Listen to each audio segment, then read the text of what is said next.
जी हाँ दोस्तों, सरकार साइबर क्राइम मामले पर रोक लगाने में नाकाम रही है।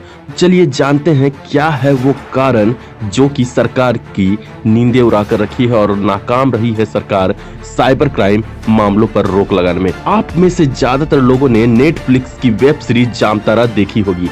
ये एक सच्ची कहानी पर आधारित है जो झारखंड के जामतारा जिले की है, जहां के बच्चे जिसने साइबर क्राइम के जरिए पूरे देश में जामतारा को बदनाम कर रखा है।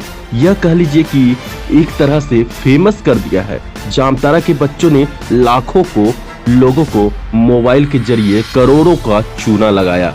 उसमें कई बड़े बड़े अफसर तो कई नेताओं को भी अपने पैसे से हाथ धोना पड़ा। उन तमाम लोगों में हो सकता है कि आपका नाम भी शामिल हो। इस वेब सीरीज को रिलीज हुए 3 साल से ज्यादा वक्त हो चुका है, लेकिन देश में अब भी साइबर क्राइम को रोकने के लिए कोई विशेष ध्यान नहीं दिया जा रहा है। और यह सब बातें मैं यूं ही नहीं कह रहा हूं। इन तमाम बातों के पीछे एक रिपोर्ट है जिसमें बताया गया है कि पिछले 3 सालों में साइबर क्राइम के 16 लाख मामले देश भर में सामने आए हैं। वहीं पिछले 2 सालों में साइबर क्राइम के मामले 200% तक बढ़े हैं। आम लोगों के अलावा देश की बड़ी बड़ी कंपनियां जैसे Tech Mahindra, Oil India Limited, AIIMS भी इस साइबर क्राइम का शिकार हो चुकी है और कई करोड़ लोगों का डेटा साइबर ठगों के हाथों गंवा चुकी है।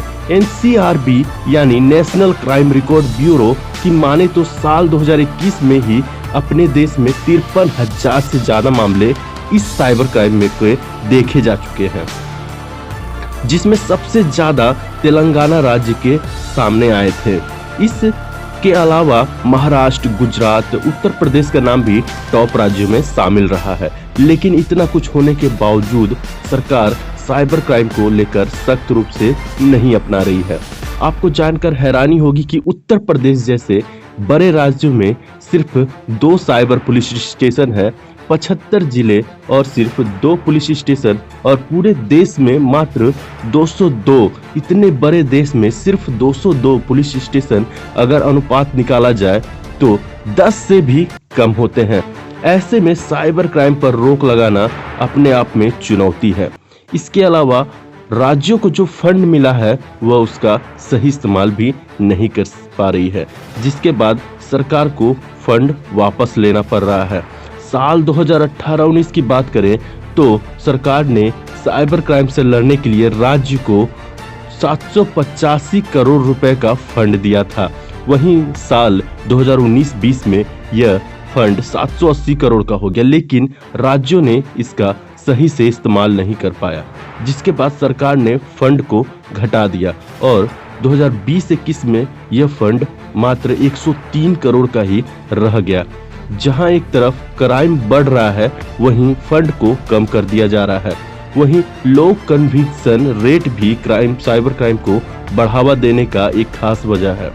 इन मामलों में अपराधी को सजा भी नहीं होती और सबूत के अभाव में ज्यादा लोगों को छोड़ दिया जाता है।